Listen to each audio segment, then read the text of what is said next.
নমস্কার, জয় মাতারা, জয় গুরু বামদেব। আমি জ্যোতিষ গুরু দ্রোণাচার্য। আজকের অনুষ্ঠানে সবাইকে জানাই অনেক অনেক স্বাগত।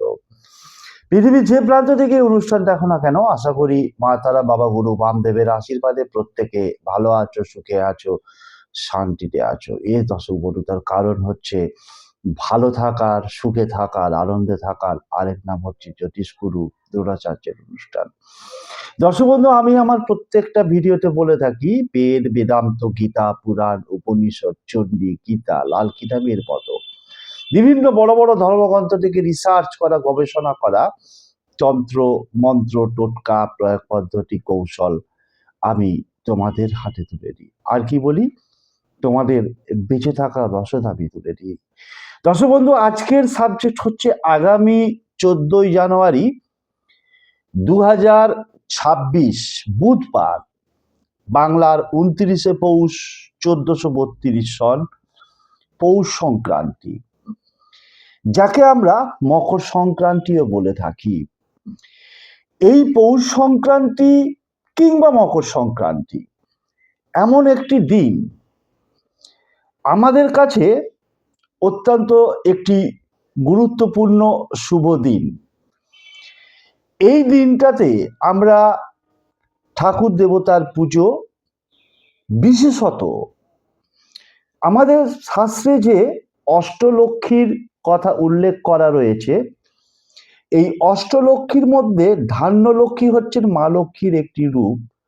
অর্থাৎ মা লক্ষ্মীকে ধানের যে প্রতীক, সেই প্রতীক হিসাবে আমরা ওই দিন আমাদের যে নতুন ধান উঠে থাকে অগ্রহায়ণ মাসে, এবং সেটা থেকে আমরা সেই কিছু ধান সংগ্রহ করে রেখে আমরা ধান দিয়ে মা লক্ষ্মীর পুজো করে থাকি, তাই তাকে বলা হয় ধান্য লক্ষ্মী। তো এই মকর সংক্রান্তি এবং পৌষ সংক্রান্তি এমনই একটি ধর্মীয় উৎসব, যে দিনটাতে আমরা স্নান, দান, ধ্যান, পূজা পার্বণ অর্থাৎ বিভিন্ন অনুষ্ঠানের মাধ্যম দিয়ে এই উৎসবটাকে পালন করে থাকি। ওই দিন মকর সংক্রান্তি উপলক্ষে গঙ্গাসাগর মেলা অনুষ্ঠিত হয়ে থাকে, যেখানে লক্ষ লক্ষ পুণ্যার্থী মকর স্নান সারে। তো এই দিন আমরা এমন কিছু স্পেশাল রিচুয়াল আছে, এমন কিছু প্রয়োগ পদ্ধতি আছে, যেগুলো করলে আমরা আমাদের জীবনের যে দুর্দশা, যে হতাশা, যে পারিবারিক অশান্তি, মানসিক অশান্তি, সমস্ত কিছুকে আমরা দূর করতে পারি। তো কি স্পেশাল রিচুয়াল রয়েছে, কি কি ওই দিন করলে আমাদের পরিবারের কল্যাণ হবে, আমাদের সংসারে শ্রীবৃদ্ধি ঘটবে, সার্বিকভাবে অবশ্যই আমরা সব দিক দিয়ে জয়ী হতে পারবো। চলো জেনে নেওয়া যাক পুরোপুরি বিশ্লেষণ। জ্যোতিষ গুরু দ্রোণাচার্যজির অনুষ্ঠান নিয়মিত দেখার জন্য এবং অনলাইনে গুরুজির ভক্ত ও শিষ্য হওয়ার জন্য এক্ষুনি জ্যোতিষী দ্রোণাচার্য চ্যানেলটি সাবস্ক্রাইব করুন। দর্শক বন্ধু, আমি আমার প্রত্যেকটা ভিডিওর মাধ্যম দিয়েই আমাদের যে দৈনন্দিন জীবনের সমস্যা, সেটা থেকে বেরিয়ে আসার রাস্তা আমি দেখিয়ে থাকি, পথপ্রদর্শকের কাজ করে থাকি এবং অবশ্যই মার্গদর্শন করিয়ে থাকি। দর্শক বন্ধু, পৌষ সংক্রান্তি বলেইছি, বাংলার 29শে পৌষ 1432 সন, বুধবার। দীর্ঘ 99 বছর পর একটা মহাসংযোগ ঘটেছে।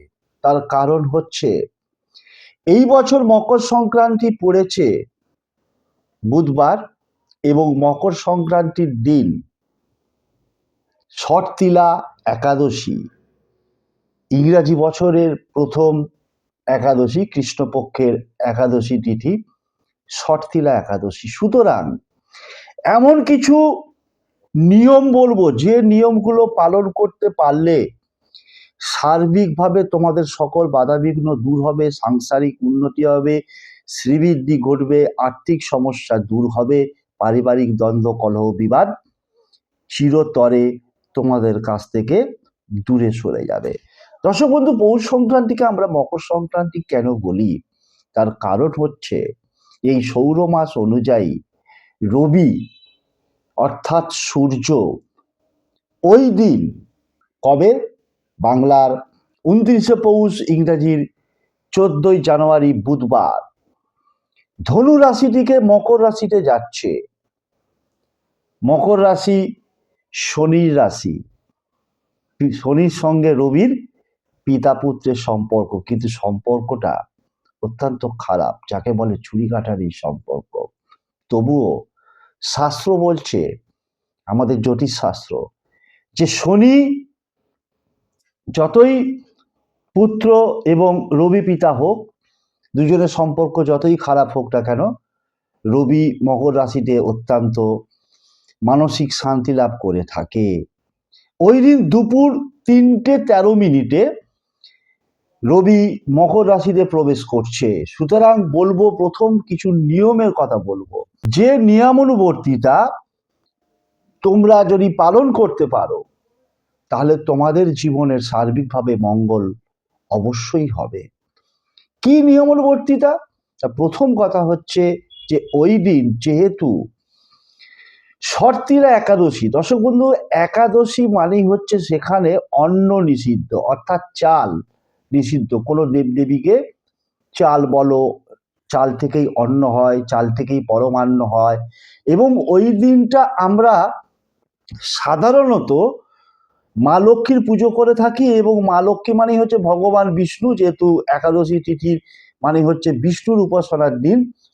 সুতরাং মা লক্ষ্মীকে অনেকে পায়েস, পিঠে, পুলি করে থাকে বা নিজেরাও খেয়ে থাকে, এবং তার সাথে সাথে অনেকে পরমান্ন অর্থাৎ পায়েস বা অন্ন ভোগ করে দিয়ে থাকে, 5 রকম ভাজা বা খিচুড়ি।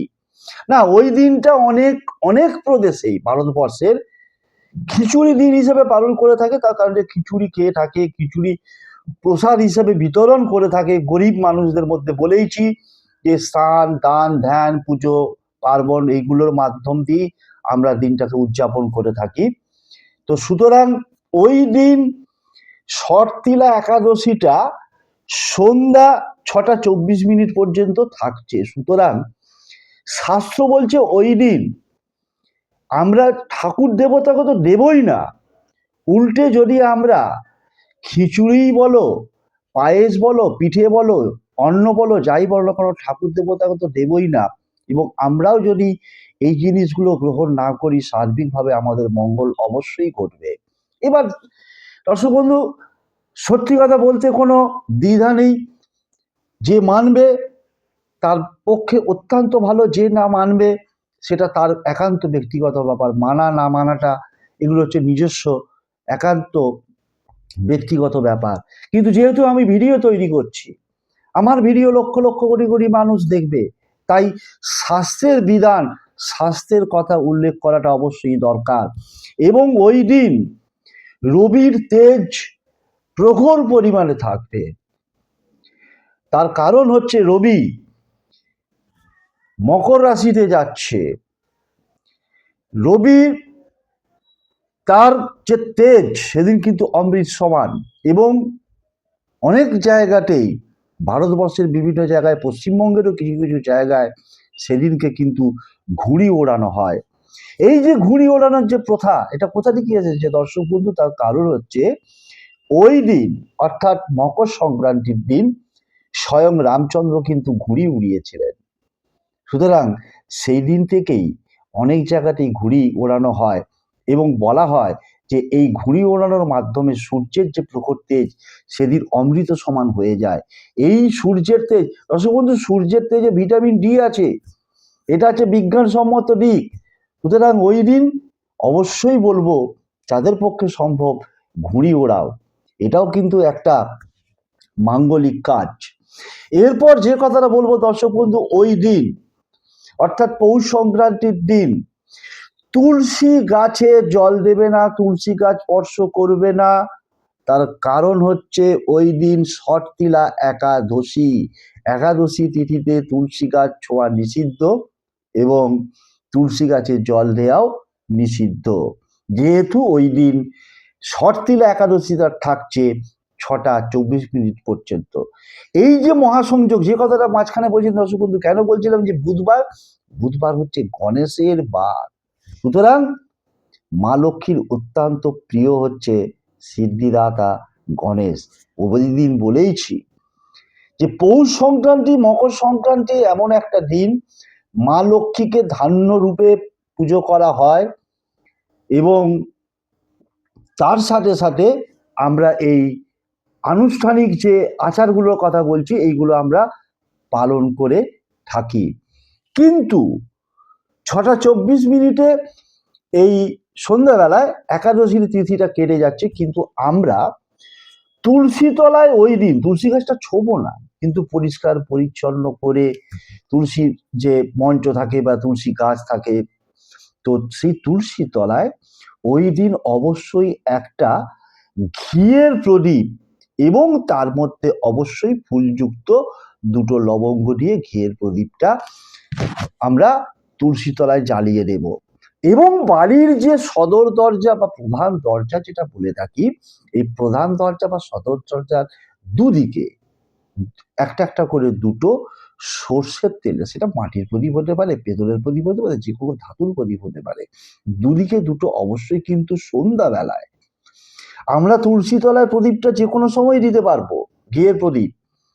এবং সদর দরজায় সন্ধ্যাবেলায় আমরা দুদিকে 2টো সর্ষের তেলের প্রদীপ অবশ্যই জ্বালাবো, বাড়ির অশুভ শক্তিকে নাশ করে শুভ শক্তিকে আহ্বান করার জন্য, যাতে আমাদের সাংসারিক শ্রীবৃদ্ধি ঘটে থাকে।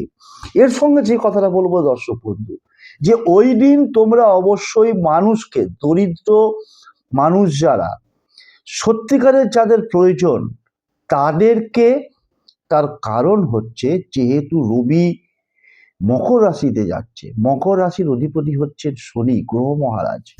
অতএব গ্রহ মহারাজকে যদি আমরা সন্তুষ্ট করতে পারি, সুতরাং কি করব না, গরিব মানুষকে কালো তিল আমরা, যেহেতু 6টা 24 মিনিটে সন্ধ্যাবেলায় একাদশী তিথিটা কেটে যাচ্ছে, সুতরাং তারপর যদি শাস্ত্র মানি, আর না মানলে যদি মনে করো যে না আমি মানবো না, তাহলে অবশ্যই বলবো গরিব মানুষকে তোমরা অন্ন দান করো, বস্ত্র দান করো, কালো তিল দান করো, সর্ষের তেল দান করো।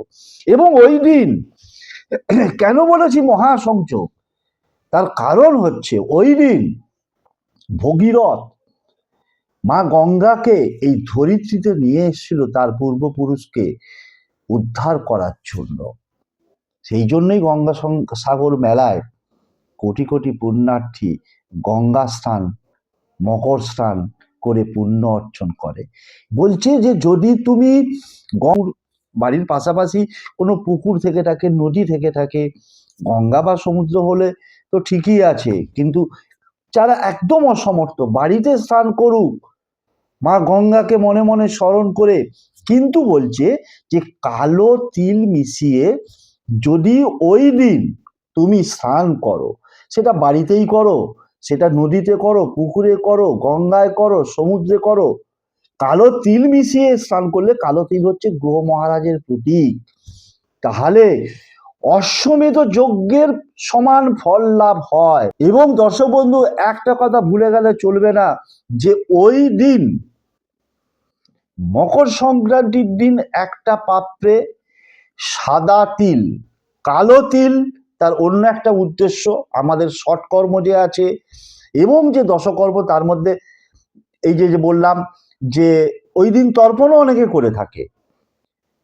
এই সমস্ত কাজে কালো তিল, আমরা যে স্নান করছি মানে কি, এটাও একটা কর্মের মধ্যে পড়ছে, কিন্তু ওই পারপাসে কালো তিল মানুষকে দান করা যায়। যখন মানুষের শ্রাদ্ধাদি ক্রিয়া হয় তখন কালো তিল ব্যবহার করা হয়, সাদা তিল ব্যবহার করা হয় না। আর ঠাকুরকে যখন আমি নিবেদন করব, একটা পাত্রের মধ্যে সাদা তিল এবং গুড় হচ্ছে রবি, সাদা তিল এবং গুড় মা লক্ষ্মীকে ওই দিন কিন্তু, বা তোমার যে বাড়িতে ঠাকুর দেবদেবী আছেন সেইটা নিবেদন করতে ভুলবে না। এবং সেই জিনিসটা নিবেদন করার পর বাড়ির প্রত্যেক সদস্য ওই সাদা তিল এবং গুড় কিন্তু খেতে ভুলবে না, একটু হলেও খাবে। দেখবে তোমাদের যে মানসিক ক্লেশ, তোমাদের যে রোগ ভোগ, তোমাদের যে পারিবারিক অশান্তি, তোমাদের যে আর্থিক দুরবস্থা, তোমাদের যে নানা রকম কাজে বাধা বিঘ্ন এসে থাকে, সমস্ত কিছু ধুয়ে মুছে একদম সাফ হয়ে যাবে। সুতরাং সাদা তিল এবং গুড় ঠাকুরকে নিবেদন করে একটু হলেও সেই দিন কিন্তু অবশ্যই খাবে। এবং যারা একাদশী তিথি ব্রত পালন করবে তারা তো অভ্যিসান্ন ওই দিন খেতে পারবে না, ফলাহার করবে। তো তারপর যখন তার পরের দিন পালন হবে তখন তারা অভ্যিসান্ন করবে, আর যাদের স্বাস্থ্য পারমিট করবে না তারা তো এই সমস্ত ক্রিয়াকর্মগুলো করবেই। এর সাথে সাথে দর্শক বন্ধু যে কথাটা বলবো, যে একটুখানি পরিমাণে সাদা তিল নাও, একটা ছোট্ট লাল কাপড়ের টুকরো নাও, সেটাকে লাল সুতো হোক হলুদ সুতো হোক দিয়ে মুখটাকে বেঁধে ছোট্ট একটা পুল্লি করে, এটা মা লক্ষ্মী হোক, ভগবান বিষ্ণু হোক বা ঠাকুর দেবতার সামনে রেখে দাও। কয়েক ঘন্টা রেখে দেবার পর তারপরে কি করবে, মা লক্ষ্মীকে মনে মনে তুমি তোমার মনস্কামনা জানিয়ে ওই পুল্লিটাকে, ওই সাদা তিলের পুল্লিটাকে তুমি তোমার পকেটে হোক, মানি ব্যাগে হোক, পার্সে হোক, ওয়ালেটে হোক, আলমারির লকারে হোক, ব্যবসার স্থলে হোক, ক্যাশ বাক্সে হোক, ভল্টে হোক, যেখানে হোক রেখে দাও। দেখো কিভাবে তোমার জীবনে শ্রীবৃদ্ধি ঘটে থাকে, আর্থিক শ্রীবৃদ্ধি ঘটবে। যারা ঋণে জর্জরিত, ঋণ থেকে সারা জীবনের জন্য মুক্তি পাবে, এতটাই শক্তিশালী ক্ষমতা রয়েছে এই ক্রিয়ার। সুতরাং বলবো যে ওই দিন এই সমস্ত জিনিসগুলো করতে ভুলবে না। এর সাথে সাথে লাস্টে একটা ছোট্ট টোটকা দিয়ে আজকের অনুষ্ঠান শেষ করব। তার আগে বলবো, যারা প্রথম এবং নতুন ভিডিও দেখছো তারা অবশ্যই চ্যানেলটাকে সাবস্ক্রাইব করবে, পাশে থাকা বেল আইকনটাকে অল বলে প্রেস করবে, যাতে আগামী দিনে আপলোড করলেও অনায়াসে ভিডিওগুলো তোমরা দেখতে পাও এবং বেশি বেশি করে শেয়ার করবে। দর্শক বন্ধু, তার আগে ছোট্ট করে একটা কথা বলে নিই, যে ওই দিন অবশ্যই গোমাতাকে ওই দিন এবং পয়লা মাঘ তার সাথে সাথে এই দুটো দিন বা সম্ভব হলে একটা দিন সবুজ ঘাস, একদম সবুজ যদি ঘাস পাও সবুজ ঘাস খাওয়াও, এবং দিনের প্রথম একটা রুটি তৈরি করে সেই রুটির মধ্যে অল্প পরিমাণে একটু কালো তিল, নট সাদা তিল, কালো তিল, এবং তার সাথে সাথে তোমরা কি করবে, গুড়, একটুখানি পরিমাণে গুড় গোমাতাকে খাইয়ে আসো, যার মধ্যে 33 কোটি দেবদেবীর বসবাস, যার মাথার উপর 33 কোটি দেবদেবীর আশীর্বাদ বর্ষিত হয়, বিধাতারও ক্ষমতা নেই তাকে কোটিপতি হওয়া থেকে আটকানো। লাস্ট একটা টোটকা বলছি, যে ওই দিনকে যে কোনো সময় শুদ্ধভাবে এবং ভোর ভোর স্নান করবে। অবশ্যই স্নান করার সময় ওই যে বললাম কালো তিল দিয়ে সেদিনকে কিন্তু স্নান করতে কেউ ভুলবে না। এবার টোটকাটা যেটা বলছি, ওই দিন যে কোনো সময় করতে পারবে, মকর সংক্রান্তির দিন। তার জন্য ছোট্ট একটা 1 হাত আন্দাজ বা তার থেকে ছোট একটা হলুদ কাপড়ের টুকরো নেবে, একটা শুকনো হলুদের গাঁট নেবে, 1 মুঠি আতপ চাল নেবে, নিয়ে ওই হলুদ যে কাপড়টা রয়েছে তার সঙ্গে একটা লাল সুতো বা মৌলি সুতো বা হলুদ সুতো সংগ্রহ করে রাখবে। ওই কাপড়টাকে পেতে তার মধ্যে হলুদের একটা গাঁটকে রেখে দিচ্ছ, 1 মুঠি আতপ চাল রেখে দিচ্ছ, তার সঙ্গে সঙ্গে একটা টাকার কয়েন রেখে সেটাকে পুল্লি করে মুড়ে লাল সুতো বা হলুদ সুতো বা মৌলি সুতো দিয়ে বেঁধে তুমি কি করবে, ওটা মা লক্ষ্মীর সামনে হোক, ভগবান বিষ্ণুর সামনে হোক রেখে তোমার মনস্কামনা জানাও। মনস্কামনা জানিয়ে তোমার বাড়ির যে দরজা, সেটা কোনো বেডরুম হতে পারে, মাস্টার বেডরুম হতে পারে, বা তোমার বাড়ির যে প্রধান দরজা আছে সেই দরজার যে ভেতর দিক, বাইরের দিকে নয়, ভেতর দিকে যে হ্যান্ডেল থেকে থাকে বা হ্যাসবল থেকে থাকে বা কড়া থেকে থাকে, সেইখানে ওই যে হলুদ কাপড়ের পুল্লিটা, লাল সুতো বা হলুদ সুতো যেটাই বাঁধো না কেন একটু বেশি করে দেবে, সেইটাকে বেঁধে দিবে। বা কাপড়টাকেও তুমি বেঁধে দিতে পারো, যে পুল্লি করেছো কাপড়টাকে বেশি করে রেখে বাঁধো। আবারও বলছি, প্রধান দরজা বা মাস্টার বেডরুম বা বেডরুম এই রকম জায়গায় তুমি কি করবে, ওই পুল্লির করে ওটাকে বেঁধে ঝুলিয়ে রাখো। দেখো, আবারও বলছি যে বিধাতার ক্ষমতা নেই তোমার কোটিপতি হওয়া থেকে তোমাকে আটকাতে পারে। শেষ করছি আজকের অনুষ্ঠান। দেখাবে পরবর্তী কোনো এপিসোডে নতুন কোনো টপিক নিয়ে। ততক্ষণের জন্য মা তারা বাবা গুরু বামদেবের কাছে একটাই করজোরে প্রার্থনা, আমার প্রতিটি ভক্ত, শিষ্য, ফ্যান, ফলোয়ার, সাবস্ক্রাইবার পৃথিবীর যে প্রান্ত থেকে এই অনুষ্ঠান দেখুক না কেন, তারা প্রত্যেকে ভালো থাকুক, সুখে থাকুক, শান্তিতে থাকুক, তাদের মুখে হাসিটা বজায় থাক, সর্বোপরি তারা জয়ী হোক, জয়ী বানানোই হচ্ছে একমাত্র আমার লক্ষ্য। শেষ করছি আজকের অনুষ্ঠান। জয় তারা, জয় জয় তারা, জয় বাম, জয় তারা।